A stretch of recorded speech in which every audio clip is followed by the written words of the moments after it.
What happens when a person who has nothing meets a man who has everything but values nothing?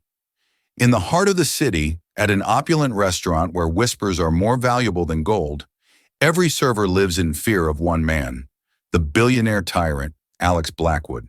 They call him a monster, a man whose heart is carved from ice. For years, everyone has learned the art of avoidance, of becoming invisible in his presence. But what happens when the newest, most desperate waitress, a young woman with nothing to lose, decides she won't be invisible? This isn't just a story about a waitress and a billionaire. It's a story about how one act of courage can shatter a fortress of grief and prove that the deepest wounds can be healed by the most unexpected kindness. The air in the back of house of the Gilded Quill was a thick stew of steam, stress, and the clatter of frantic activity. For Cassie Mae Thompson, it was the most terrifying and exhilarating place on earth. At 23, with shoulders burdened by student loan debt from an art degree she was determined to finish, this job wasn't a choice, it was a lifeline. The Gilded Quill was the pinnacle of New York fine dining, a place where a single night's tips could pay her rent for a month. Landing a position here was like being drafted to the major leagues. Her first week was a blur of memorizing the pedigrees of obscure French cheeses, mastering the silent ballet of synchronized service, and learning the intricate social map of the restaurant's clientele. It was on her third day that she first heard the name, spoken in the same hushed, fearful tone one might use for a plague or a coming storm. Blackwood. It was Gavin, a senior waiter with tired eyes and the weary posture of a man who had seen it all, who pulled her aside. "Listen, kid," he began, polishing a wine glass until it squeaked in protest. "You're doing all right. You're quick. You're not clumsy. But I need to give you the most important rule of this restaurant, one that Mr. Dubois won't put in the employee handbook." He leaned closer, his voice dropping. "Table 12, at 8 o'clock every Tuesday and Friday. That's his table. Alex Blackwood." Cassie had heard the name, of course. Alex Blackwood was a titan of the tech industry, a recluse whose company, Blackwood Innovations, was reshaping the world with ruthless efficiency. His face, sharp and severe, occasionally graced the covers of business magazines, always with an expression that looked like he'd just tasted something sour. "Okay," Cassie said, trying to sound unfazed. "Big spender?" Gavin let out a short, bitter laugh. "Oh, he spends. But that's not the problem. The man is poison. He will find a flaw in everything. The water is too cold. The air is too still. The silence is too loud. He speaks to you like you're something he scraped off his shoe. He's had 3 waiters quit mid-shift. One of them, a guy named Robert, a 20-year veteran, apparently started crying right there at the table. Blackwood just watched him, took a sip of his water, and asked for the check." Cassie felt a cold knot form in her stomach. "So, what's the protocol?" "The protocol is survival," Gavin said, his eyes dark with memory. "We draw straws. The loser gets the table. Most of us have found ways to be conveniently busy, in the wine cellar, dealing with a kitchen emergency. Mr. Dubois has to practically force someone to take it. My advice, if you get picked, just nod. Don't speak unless spoken to. Don't make eye contact. Be a ghost. Get in, get out, and pray." That evening, the tension in the staff room was palpable. It was Tuesday. Mr. Dubois, the restaurant's impeccably dressed and perpetually stressed manager, entered holding a small velvet bag. Inside were numbered chips. "Ladies and gentlemen," he announced, his French accent making the pronouncement sound far more elegant than it was. "Mr. Blackwood's reservation is confirmed for 8. A collective groan, quickly suppressed, rippled through the room. Cassie watched as seasoned waiters, who could gracefully handle the demands of ambassadors and celebrities, suddenly looked like prisoners awaiting a sentence. Gavin paled. A waitress named Sophia crossed herself. Mr. Dubois plunged his hand into the bag. "Number 7. A wave of relieved sighs washed over the room. Cassie looked down at the small brass chip she'd been given. A polished, gleaming number 7. Her heart hammered against her ribs. It was her. Gavin gave her a look of profound pity. "Deep breaths, kid. Remember what I said. Be a ghost." At precisely 8:40 p.m., the heavy oak doors of the Gilded Quill swung open. A chill seemed to precede the man who entered. Alex Blackwood was taller than his photos suggested, dressed in a bespoke charcoal suit that probably cost more than Cassie's entire tuition. He moved with a predatory stillness, his gaze sweeping across the room with an air of utter disdain, as if the entire opulent scene was an inconvenience. The low murmur of conversation in the dining room seemed to dip by several decibels. Mr. Dubois greeted him with a practiced, deferential smile that didn't reach his eyes. "Mr. Blackwood, a pleasure. Your table is ready." Blackwood didn't respond. He simply walked towards the secluded corner booth, table 12, which offered a commanding view of the restaurant while remaining shrouded in relative privacy. He sat, placing his hands on the table, and the wait began. The staff knew he would not even look at a menu for at least 10 minutes, a silent power play to establish that his time was the only time that mattered. Cassie stood by the service station, her hands trembling slightly. She smoothed down her crisp black apron, took a slow, deep breath, and picked up the water carafe. A ghost, Gavin had said. But as she watched the solitary, forbidding figure at table 12, a different thought, a spark of defiance she hadn't known was in her, flickered to life. She was an artist. Her life's passion was to observe, to see the truth beneath the surface. And looking at Alex Blackwood, she didn't just see a monster. She saw the loneliest man she had ever laid eyes on. With her chin held a little higher than necessary, she started the long walk toward table 12, the sound of her own footsteps unnaturally loud in the sudden, expectant silence. The legend was about to meet the new waitress, and Cassie had a feeling that being a ghost was simply not in her nature. As Cassie approached table 12, it felt as though she were walking through water. The ambient noise of the restaurant, the gentle clink of silverware, the murmur of discreet conversations, seemed to fade into a dull roar in her ears. Her focus narrowed to the man sitting in the booth.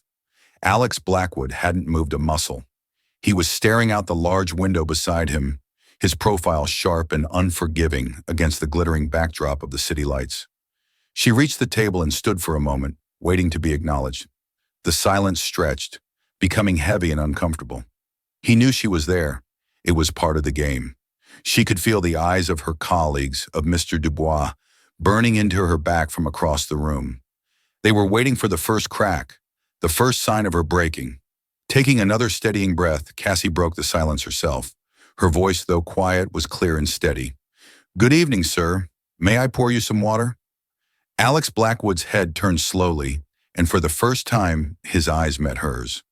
They were a startlingly pale gray, cold and clear as a winter sky, and utterly devoid of warmth. They weren't angry or annoyed. They were something far worse, dismissive.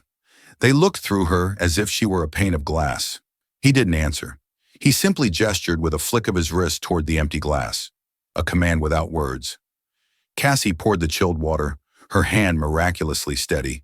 She placed the carafe on the table, ensuring the restaurant's crest faced him perfectly, just as she'd been taught. "Our specials this evening are," she began, preparing to recite the chef's creations. "I know what I want." He cut her off, his voice a low, gravelly monotone. "I have the same thing every time." Gavin had warned her about this. The order never changed. It was a test of the staff's memory, a way to trip up anyone new. "Of course, sir," Cassie replied, her tone even. The seared scallops with saffron risotto to start, followed by the dry-aged ribeye, cooked medium rare, with a side of asparagus, no hollandaise, and a bottle of the 2012 Chateau Margaux. For the first time since she had approached the table, a flicker of something registered in those icy eyes. It wasn't surprise, not quite. It was more like the faint annoyance of a complex machine discovering a tiny, unexpected gear working perfectly. He had expected her to ask, to falter, to need his guidance. She had given him none of that. He gave a curt, almost imperceptible nod. "See that you don't have the kitchen ruin it." It wasn't a request, it was a threat. Cassie simply replied, "I will convey your instructions to the chef personally, sir." She turned and walked away, her back straight, her stride measured. She could feel his gaze on her until she passed through the swinging doors into the kitchen. The moment she was out of sight, she leaned against a stainless steel counter, her legs feeling like jelly. The chef, a burly, temperamental man named Antoine, looked up from his station. "Table 12? Cassie nodded, handing him the order slip she'd filled out from memory. Antoine grunted. The tyrant's supper. Make sure you check the steak temperature twice. Last time he sent it back because he claimed it was 1 degree over. 1 degree. The meal proceeded with the tense precision of a bomb disposal. Cassie ensured the wine was decanted perfectly. She served the scallops with silent grace. He ate without comment, his expression unchanging. When she cleared the plate, he spoke again, without looking at her. The risotto was under-seasoned, barely perceptible, but a flaw nonetheless. Cassie paused. Her training and Gavin's advice screamed at her to just nod and apologize. Be a ghost, don't engage. But the artist in her, the person who understood nuance and balance, couldn't let it go. She had tasted the dish herself during the pre-service briefing. It was perfect. My apologies, sir, she said, her voice still respectful but firm. Chef Antoine believes the delicate flavor of the saffron is easily overpowered. He seasons it to complement the sweetness of the scallop, not to dominate it. He finally looked up at her again, his fork halfway to his mouth. This time the look wasn't dismissive, it was sharp, analytical. He was dissecting her, trying to understand what he was seeing. A waitress wasn't supposed to have an opinion on the chef's philosophy. A waitress was supposed to agree and grovel. Is that so? He said, his voice laced with a dangerous sort of curiosity. Yes, sir, Cassie said simply, holding his gaze for a fraction of a second before her training kicked in and she lowered her eyes. I will bring your main course shortly. She retreated once more, her heart pounding a frantic rhythm. She had just broken the cardinal rule. She had engaged. She had, in her own small way, corrected him. She fully expected Mr. Dubois to intercept her, to hiss at her for her recklessness. But he was busy with another table, and she made it to the kitchen unscathed. When she served the ribeye, she placed it before him and announced, the dry-aged ribeye, cooked medium rare, as requested. He sliced into the steak, a precise surgical cut. He examined the cross-section, the perfect ruby-red center fading to a seared crust. He took a bite, chewing slowly, deliberately. The silence was agonizing. Cassie remained at the table, a silent statue awaiting the verdict. He swallowed, took a sip of wine, and then dabbed his lips with his napkin. He still didn't look at her. Acceptable, was all he said. In the world of Alex Blackwood, acceptable was the highest possible praise. As Cassie walked away, a strange sense of victory settled over her. She hadn't been a ghost. She hadn't been invisible. She had been a professional, and she had met the monster on his own turf without flinching. For the rest of the meal, he was silent. He finished his steak, declined dessert, and finished his wine. When he was ready for the check, he didn't snap his fingers or call out. He simply caught her eye from across the room and gave a single commanding nod. She brought the leather billfold to the table. He placed a black credit card inside without looking at the total. She took it, processed the payment, and returned with the slip for him to sign. He scrawled a signature that was as sharp and illegible as his personality. As he rose to leave, he paused. Cassie stood a respectful distance away, ready to pull out the chair for him. He turned his head slightly.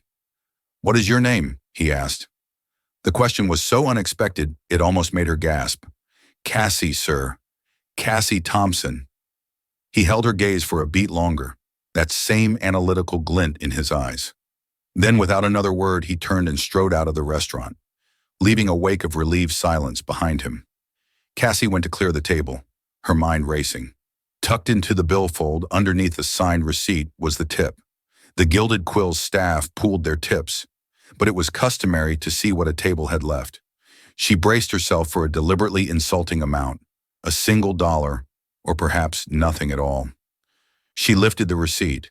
The bill was over $1,000. The tip he had added was exactly $500. It was a perfectly respectable, if not overly generous, amount. But it was what he'd written on the tip line that made her breath catch in her throat. Next to the dollar amount, in that same sharp script, were 2 words, for the commentary. The story of Cassie's first night serving Alex Blackwood spread through the staff like wildfire. For the commentary became a legendary phrase whispered in the kitchen and by the service stations. Gavin looked at her with a newfound respect. shaking his head in disbelief. "Kid, I don't know if you're brave or crazy." Mr. Dubois watched her with a wary eye, unsure if she was an asset or a liability he'd soon have to fire. Cassie herself wasn't sure. All she knew was that on Friday, there was no drawing of straws. Mr. Dubois approached her directly. "Miss Thompson, table 12 will be yours from now on." It sounded less like a promotion and more like a sentence. The following weeks fell into a strange, tense rhythm. Every Tuesday and Friday, Alex Blackwood would arrive at 8. Cassie would serve him. The dynamic remained the same. He was demanding, cold, and hypercritical. He would find minuscule faults. A fingerprint on a glass invisible to the naked eye. A slight wobble in the table that no one else could detect. But something had shifted. He no longer treated her like she was invisible. When he made his critiques, he would look at her, waiting for her response. And Cassie, growing more confident, would respond not with apologies but with solutions and explanations. "This wine is warmer than the last bottle," he stated one night after taking a single sip. "My apologies, sir. It came from a different rack in the cellar. I will have it chilled to your preferred temperature immediately," she replied, already moving to correct the issue. "The noise from the table across the room is distracting," he complained on another occasion. "I understand, sir. They are celebrating an anniversary. I have already anticipated this and can move you to table 14, which is equally private but further from the disturbance, if you wish." He never took her up on the offer, but he would simply nod, a grudging acknowledgement of her foresight. It became a bizarre chess match. He was testing her, pushing her, and she was meeting every move with unshakable competence. She learned to anticipate his needs before he was aware of them himself. The water was always at the perfect temperature.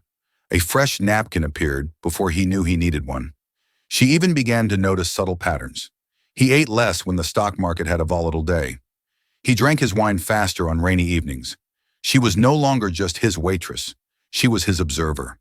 The artist in her was fascinated by this man who had built a fortress around himself so high that no one could get in, but from which he could find fault in the entire world outside. The crack in that fortress appeared on a Tuesday in late November. The restaurant was busier than usual, filled with the early buzz of the holiday season. Cassie was moving quickly, balancing a tray laden with entrees for a party of 6. As she navigated a narrow path between tables, a guest at another table suddenly pushed his chair back, without looking, directly into her path. Time seemed to slow down. Cassie twisted her body trying to avoid a collision, but it was no use. The tray tilted precariously. She managed to save the plates, but a full, deep red glass of Cabernet tipped over the edge, arcing through the air in a perfect, horrifying trajectory. It landed directly on the sleeve of Alex Blackwood's immaculate white shirt. A collective gasp went through the section. The dark red wine bloomed across the crisp cotton like a grotesque flower. The entire dining room fell silent. Mr. Dubois froze, his face a mask of pure terror. Gavin, standing by the bar, closed his eyes as if he couldn't bear to watch the execution. Cassie's blood ran cold. This was it. This was the unpardonable sin. This was how her lifeline got severed. Alex Blackwood looked down at his ruined sleeve, then slowly lifted his gaze to her. The glacial coldness in his eyes had intensified into a white-hot fury. The air crackled with it. "You," he said, his voice terrifyingly quiet, "are incompetent." Cassie stood frozen, her mind a blank slate of panic. Her training, her composure, everything vanished. All she could think was, "It's over." Mr. Dubois began rushing over, wringing his hands, apologies already spilling from his lips. "Mr. Blackwood, 1,000 apologies. A terrible accident. Miss Thompson, you are dismissed. Go to my office at once." But as Cassie opened her mouth to stammer out an apology, she saw something. As his hand lay on the table, stained with a few drops of wine, she noticed his other hand instinctively went to his chest, his fingers briefly touching a thin silver chain that always hung around his neck, usually hidden by his tie. For a split second, the fury in his eyes was eclipsed by another emotion, something raw and agonizing that looked like pure, undiluted pain. It was there and gone in a flash, but she saw it. That glimpse of vulnerability short-circuited her fear. it was replaced by an overwhelming, inexplicable wave of empathy. Ignoring Mr. Dubois, she stepped forward. She took a clean napkin from her apron, uncapped a bottle of sparkling water from his table, and poured a small amount onto the cloth. "Sir, if you allow me," she said, her voice shaking but resolute. "Club soda can prevent the stain from setting." "Please."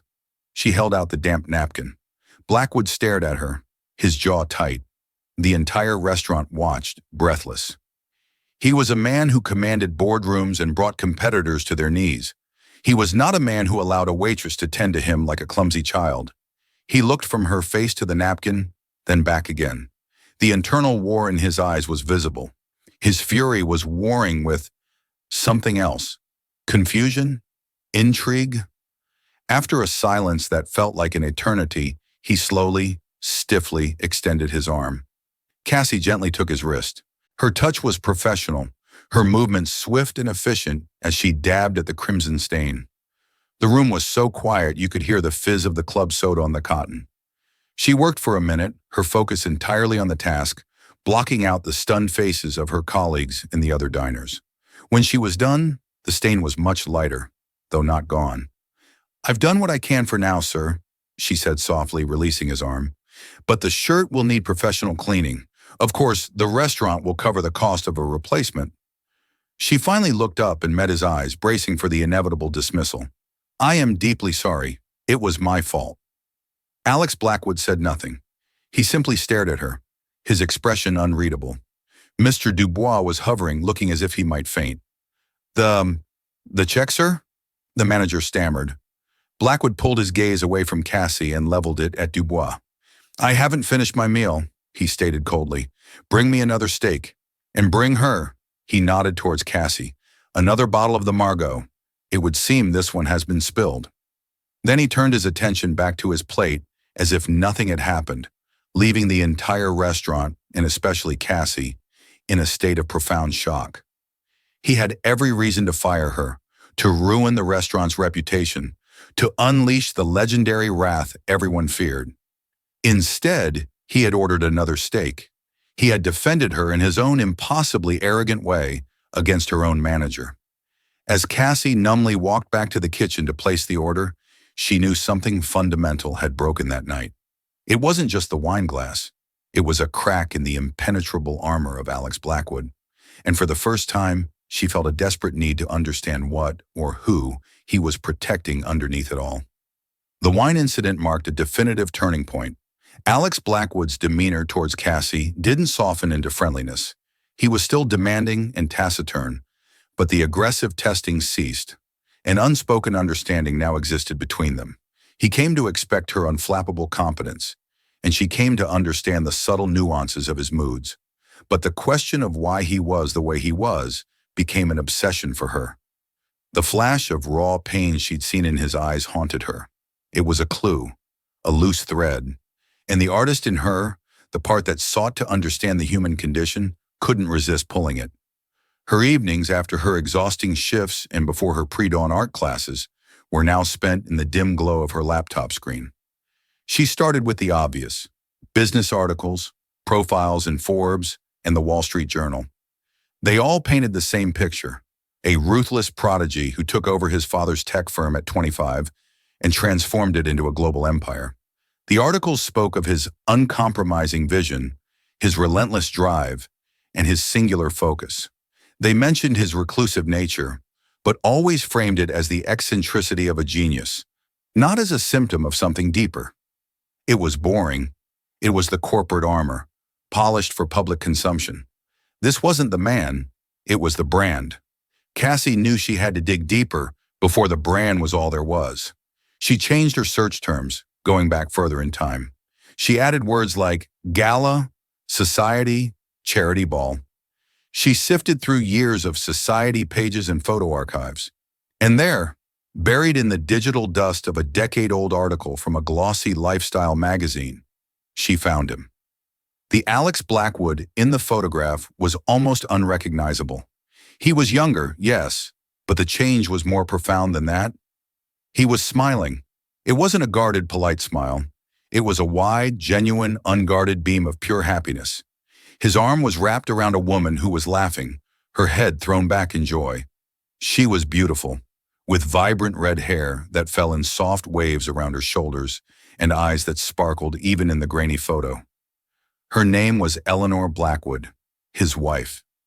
Cassie's heart started to beat faster. She had never known he was married. No recent article ever mentioned a spouse. She clicked on the photo, and the caption gave her the context. Alex and Eleanor Blackwood at the annual Children's Hospital Foundation Gala. The article was a fawning piece about the city's most beloved power couple, praising their generosity and their obvious devotion to one another. It quoted an attendee, "To see them together is to see what true love looks like. He absolutely adores her." Cassie kept digging, using Eleanor's name now. She found dozens of similar articles from a period of about 5 years. Eleanor and Alex at museum openings. Eleanor and Alex at charity auctions. Eleanor, an architect by trade, launching her own foundation to build sustainable community centers in low-income neighborhoods. In every photo, he looked at her with an expression of such profound adoration that it made Cassie's breath catch. This wasn't a man with a heart of ice. This was a man whose heart had been entirely given over to one person. Then the article stopped. Abruptly, Cassie changed her search terms again, a sense of dread creeping over her. Alex Blackwood, Eleanor Blackwood, accident. The results hit her like a physical blow.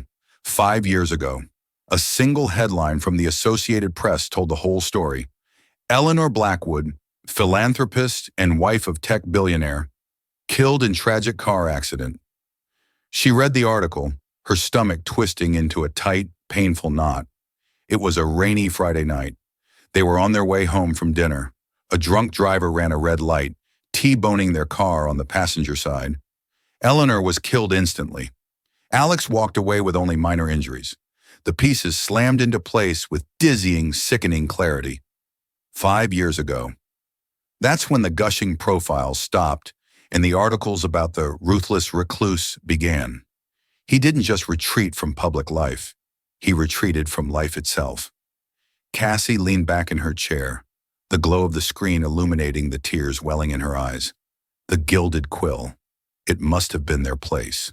The Tuesday and Friday reservations.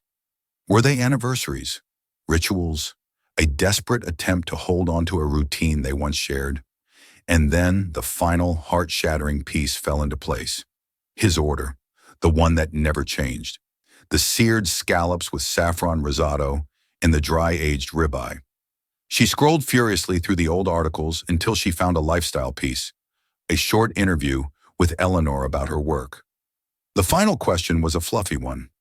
What's your ideal date night? Eleanor's answer was right there in print. Oh, that's easy. My husband takes me to the Gilded Quill. I don't even have to look at the menu. I get my favorite, the scallops and the ribeye. It's simple, perfect, and it's our time. He wasn't ordering his favorite meal. He was ordering hers. Every Tuesday, every Friday, for 5 years. He was coming to the restaurant they loved, sitting at what must have been their table, and ordering the meal his wife would have ordered. He wasn't being difficult for the sake of it. He was a man trapped in the worst moment of his life, replaying it over and over, trying to keep her memory alive in the only way he knew how.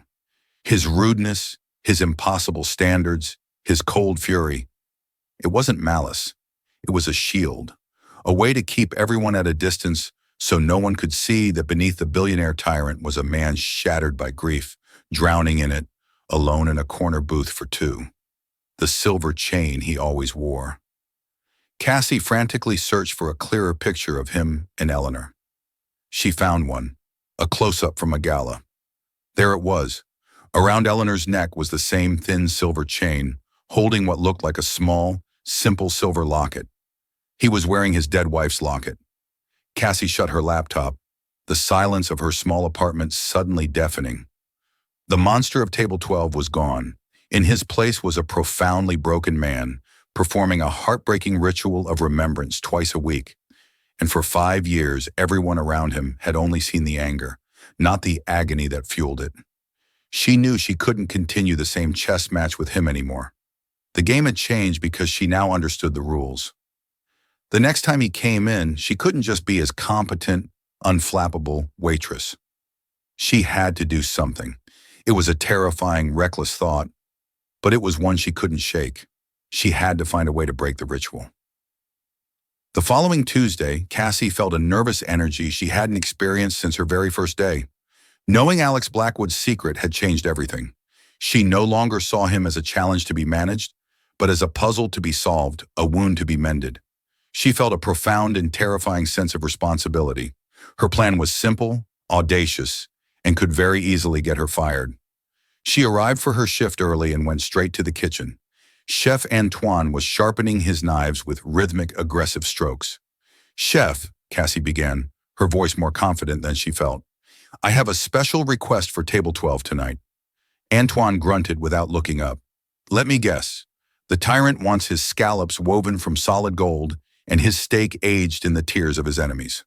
"Something like that," Cassie said with a small smile.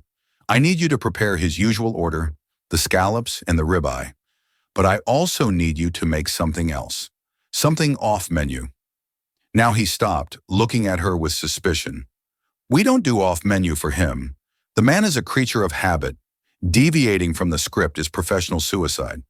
Please just hear me out," she pleaded. She took a deep breath. "I need you to make a simple, classic apple crumble, the kind with an oat and brown sugar topping, and serve it with a scoop of cinnamon ice cream, the best you can possibly make." Antoine stared at her, baffled. "Apple crumble? This is the Gilded Quill, not a countryside bake sale. And he never orders dessert, ever." "I know, but I have a feeling. Please, chef, trust me on this." There was a sincerity and a strange urgency in her voice that made the formidable chef pause. He had witnessed her stand up to Blackwood, had seen the strange rapport they'd developed. He was intrigued. "This is your funeral, Thompson," he said at last, a glimmer of curiosity in his eye. "But it will be the best damn apple crumble he's ever seen. Now get out of my kitchen." At 8 o'clock, Alex Blackwood arrived like clockwork. He looked the same as always, impeccably dressed, his face a mask of stern indifference. Cassie greeted him, her heart thudding a nervous rhythm against her ribs. "Good evening, Mr. Blackwood," she said, her voice calm. "Your usual table is ready." He gave his customary curt nod and settled into the booth. She poured his water and took the wine order. The first part of the service proceeded exactly as it always did. He ordered Eleanor's meal without looking at the menu, and Cassie put in the ticket. She served the scallops. He ate them in silence. She cleared the plate. The main course was next. This was the moment of truth. Back in the kitchen, 2 plates sat under the heat lamp. One held the perfectly cooked dry-aged ribeye. The other held the warm, fragrant apple crumble, the cinnamon ice cream just beginning to melt into its golden topping. Cassie took a deep, shaky breath. She picked up the plate with the dessert. "What are you doing?" Gavin hissed from across the pass, his eyes wide with alarm. "That's not his main course." "Just trust me," she whispered back. Her walk to table 12 felt a mile long. She was breaking every rule. She was defying a direct order from a man who could end her career with a single word. She was interrupting his sacred 5-year-long ritual. She reached the table. Alex Blackwood was looking out the window, expecting his steak. "Mr. Blackwood," she said softly. He turned his head, his eyes already narrowed, ready to find fault. But then he saw the plate she was holding. His face for the first time registered genuine, unadulterated confusion. He looked from the dessert to her face, his brow furrowed. "I did not order this," he said, his voice flat and dangerous. "This is not my meal." "I know, sir," Cassie replied, her voice trembling slightly but her gaze steady. She placed the apple crumble on the table in front of him. "I know this isn't what you ordered. Then I suggest you take it back and bring me what I did order," he said, the ice returning to his voice. Now, this was the precipice. She could retreat, apologize, and things would go back to the way they were. Or she could jump. She chose to jump. "I read an old interview with you once," she said, speaking quickly before she lost her nerve. "From a long time ago. A university newspaper, I think. They asked you what your favorite food was. Not your favorite fine dining dish, just your favorite food in the world. And you said it was the apple crumble your mother used to make when you were a boy." The effect of her words was immediate and seismic. The anger in his eyes vanished, replaced by a look of profound, stunned shock. His carefully constructed mask didn't just crack, it shattered. He looked utterly unguarded, exposed. He stared at the dessert as if it were a ghost. "I know you come here for the scallops and the ribeye," Cassie continued, her voice gentle now. "And I know that's important. But I just thought, maybe for one night, you might want to eat something that was just for you." He didn't speak. He couldn't. He just stared at the plate. The aroma of baked apples and cinnamon, a scent of warmth and home and a lifelong past, filled the space between them. He slowly lowered his gaze from her face to the dessert. His hand, resting on the table, was visibly trembling. Cassie knew she had said all she could. Without another word, she turned and walked away, leaving him alone with the ghost of his childhood and the first deviation from his ritual in 5 years. She went to a discreet corner of the dining room where she could watch without being seen, her entire body shaking with the adrenaline of her gamble. For a long time, he just sat there motionless. She watched as he wrestled with an unseen emotional storm. Then slowly, hesitantly, he picked up the dessert spoon.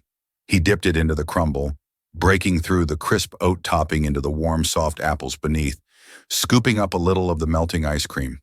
He lifted the spoon to his lips and took a bite.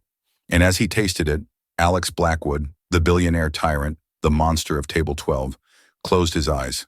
A single tear escaped from beneath his lashes and traced a silent path down his sculpted cheek. The single tear was the beginning of the thaw. Alex Blackwood didn't finish the dessert, but he didn't send it back either. He sat there for a long time, spoon in hand, lost in a memory Cassie could only guess at. When he finally looked up, the dining room was beginning to empty. He caught her eye and gave a slight, almost imperceptible nod. When Cassie approached the table, the intimidating fortress he usually wore was gone. In its place was a raw, aching vulnerability. His gray eyes, usually so cold, were clouded with a deep and profound sadness. "How did you know?" he asked, his voice raspy, stripped of its usual authority. "I do my research," Cassie answered softly. She decided against bringing his steak unless he asked. The ritual was broken. It felt wrong to try and resume it. "I'm an art student. I study people. I try to see what's beneath the surface." He looked down at the half-eaten dessert. No one has done anything like that for a very long time." He paused, choosing his words carefully. "This restaurant, this table, this meal, it was hers." He said the word hers with a reverence that was almost painful to hear. He didn't need to say the name. Cassie knew. "It was Eleanor's favorite," he stated, not as a question, but as a confirmation that Cassie already knew his secret. "Yes," she said gently. "I know." He finally looked up at her, his gaze searching her face. "Why?" he asked. "Why would you do this? Why risk your job for a man who has been nothing but cruel to you?"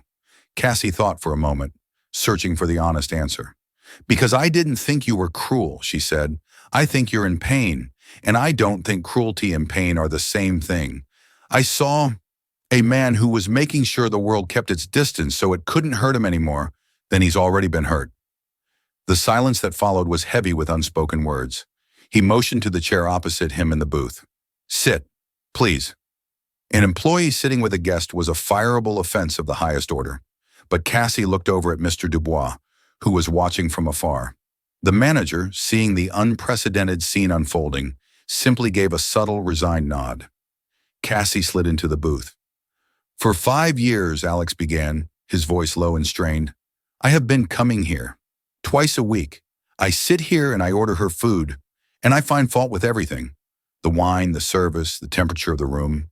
Because if everything is flawed, if everything is wrong, then it makes sense that she's not here." He took a shaky breath, the confession spilling out of him as if a dam had broken. If everything were perfect, then her absence would be the only thing left that's wrong. And that is unbearable. The anger, the complaining, it's a distraction. It's noise. It fills the silence she left behind. It's something to feel, because feeling angry is better than feeling this. He gestured vaguely at his own chest, at the gaping void he lived with. "I was in the car," he said, his voice dropping to a near whisper. "I walked away without a scratch. The doctors called it a miracle. It wasn't a miracle. It was a curse. She was an architect. She built things. Beautiful, lasting things. I just build code and profit margins. She was the one who made sense. Without her, he trailed off, unable to finish the sentence. He told her about Eleanor, about how they met in college, about her infectious laugh, about her belief that he could change the world not just with technology, but with his heart. He spoke of the locket he wore, how she'd given it to him on their first anniversary with a tiny, ridiculous picture of them from a photo booth inside. Cassie listened. She didn't offer platitudes or empty reassurances. She just listened, her expression full of the empathy she had felt from the beginning. She was an artist, and this was the most human, tragic, and beautiful portrait she had ever witnessed. You're the first person to look at me and not see the billionaire, the tyrant, or the genius, he said, his eyes filled with a weary gratitude. You just saw a man at a table. You paid attention.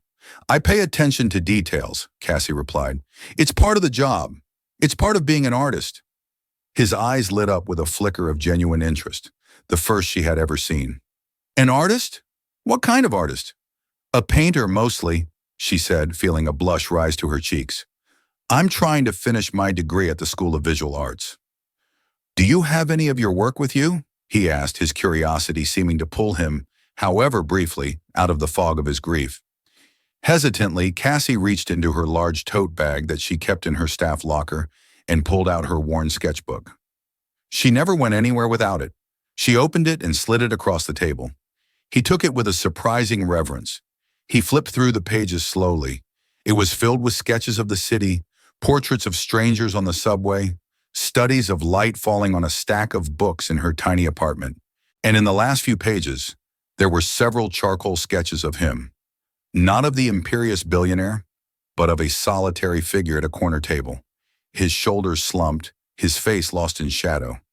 She had captured the profound loneliness that she had seen from the very beginning. He stopped at one of the sketches of him. He stared at it for a long time. This is how you see me, he murmured. It's what I saw, she corrected him gently. He closed the book and pushed it back toward her. He looked at her, and for the first time, she felt like he was truly seeing her too.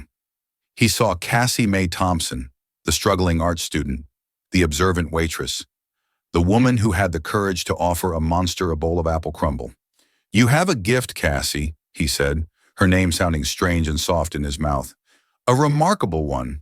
You don't just see things, you understand them. The check came and went without comment. As he prepared to leave, he stood and looked down at her. The gap between the grieving man and the powerful billionaire was closing, replaced by someone new, someone uncertain. Thank you, he said. The two words were imbued with 5 years of unspoken pain and a night of unexpected grace. For the commentary and for the crumble. He walked out of the restaurant, but this time he didn't leave a chill in his wake. He left behind a palpable sense of change, a quiet hope that lingered in the air long after the oak doors swung shut. The change was not instantaneous, but it was undeniable. Alex Blackwood still came to the Gilded Quill every Tuesday and Friday, but the ritual was different now. The man was different. The first Friday after his confession, he walked in and, for the first time ever, he stopped at the host stand and greeted Mr. Dubois by name. The manager was so shocked he nearly dropped the reservations book. Alex sat at table 12, but when Cassie came to take his order, he looked at the menu, truly looked at it, for the first time in 5 years. Cassie, he said, his voice quiet but clear, what do you recommend tonight? And so a new ritual began. She would tell him about the chef's specials, and he would listen. He began to order different things, exploring the menu with a cautious curiosity. Sometimes at the end of his meal, he would ask for the apple crumble. Other times he would simply ask her about her day, about her classes, about the piece she was working on. The staff watched this transformation with a mixture of awe and disbelief. The tyrant was gone. The hushed fear that used to descend upon the restaurant twice a week was replaced by a quiet respect. He started leaving tips that were not just generous, but life-changing for the staff who shared them. He learned the names of the busboys. He complimented Chef Antoine on a perfectly cooked piece of fish, an act that nearly gave the chef a heart attack. He was still a reserved and intensely private man, but the armor of deliberate cruelty was gone, stripped away by an act of understanding. About a month after their breakthrough, he arrived for his Friday reservation, carrying a sleek, flat briefcase. He ate his meal, and they talked about a recent exhibition at the Met. As she brought him the check, he didn't sign it right away. "Cassie, I have a proposal for you," he said, his tone shifting from conversational to the focused intensity of the CEO he was. "I have not been entirely truthful. I did more than just look at your sketchbook." He opened the briefcase and slid a folder across the table. "I showed your work to a few people, curators, gallery owners, people who owe me favors perhaps, but whose opinions are their own." The feedback was unanimous. Cassie's heart hammered in her chest. She opened the folder. Inside were printouts of emails, glowing assessments of her work, praising her unique perspective, her emotional depth, and her technical skill. At the back was a letter on heavy cream-colored cardstock. It was from one of the most prestigious contemporary art galleries in Soho. It was an offer for a solo exhibition. She looked up at him, speechless, tears blurring her vision. "This isn't a gift, Cassie," he said firmly, anticipating her protest. "This is an opportunity you have earned. I simply opened a door that your talent should have already kicked down. The gallery requires a full collection of new work, of course, which would be impossible to complete while working 60 hours a week here and attending classes." He pushed another document toward her. It was a contract. "The Eleanor Blackwood Foundation," he explained, "has an arts grant. It's been dormant for 5 years. I'm relaunching it. The first recipient will be you. It will cover your tuition and your living expenses for the next 2 years, allowing you to paint full-time and prepare for your show. There are no strings attached. It's not a loan, it's an investment in talent that my wife would have been proud to support." Cassie stared at the papers, at the name of the woman whose memory had brought them together, at the offer that would change her life forever. It was more than she had ever dared to dream of. I can't accept this," she stammered, overwhelmed. "It's too much." "Nonsense," Alex said, his voice softening. "You taught me something invaluable, Cassie, something I had forgotten. You taught me that it is possible to look at a broken thing and see not the damage, but the potential. You looked at me and saw something other than a monster. Allow me and Eleanor's foundation to do the same for you. Let us see the world through your eyes." Tears were now streaming freely down her face. She looked at the man across from her, a man she had once feared, and saw not a billionaire or a benefactor, but a friend. She saw a fellow survivor who was slowly, tentatively, finding his way back into the light. She slid the contract back across the table and picked up a pen. With a steady hand, she signed her name. Her last shift at the Gilded Quill was 2 weeks later. The entire staff, from Mr. Dubois to the dishwashers, came to wish her well. Gavin gave her a fierce hug. "You did it, kid. You tamed the beast." "He was never a beast, Gavin," she said quietly. "He was just a man who forgot how to be seen." On her way out, she saw Alex waiting for her by the door. Not as a customer, but as a friend. He wasn't there to eat. He was there to walk her home. As they stepped out into the crisp night air, leaving the warm glow of the restaurant behind, Cassie felt a profound sense of peace. Her life was no longer about survival. It was about creation. She had stood her ground not with aggression, but with empathy. And in doing so, she hadn't just saved herself. She had helped save someone else too. Two lonely souls brought together by a shared meal they never ate were stepping into a new beginning, ready to build something beautiful from the pieces that remained. This story reminds us that the people who seem the most monstrous are often the ones in the most pain. Alex Blackwood built a fortress of rudeness to protect a heart shattered by grief, and for years everyone reacted to the walls, not the person inside. It took one person, Cassie, with nothing but courage and empathy, to look closer and see the truth. She didn't just stand her ground, she stood for understanding. Her simple act of kindness didn't just change her life, it gave a broken man a reason to start healing. In our own lives, how often do we mistake pain for malice? How often do we avoid the difficult people instead of wondering what makes them that way? Cassie's story is a powerful testament to the fact that your compassion is your strength. If this story touched your heart and made you think, please give this video a like and share it with someone who might need to hear it. And don't forget to subscribe to our channel and hit the notification bell for more real-life stories that explore the depths of the human heart. What did you think of Cassie's bold move? Let us know in the comments below.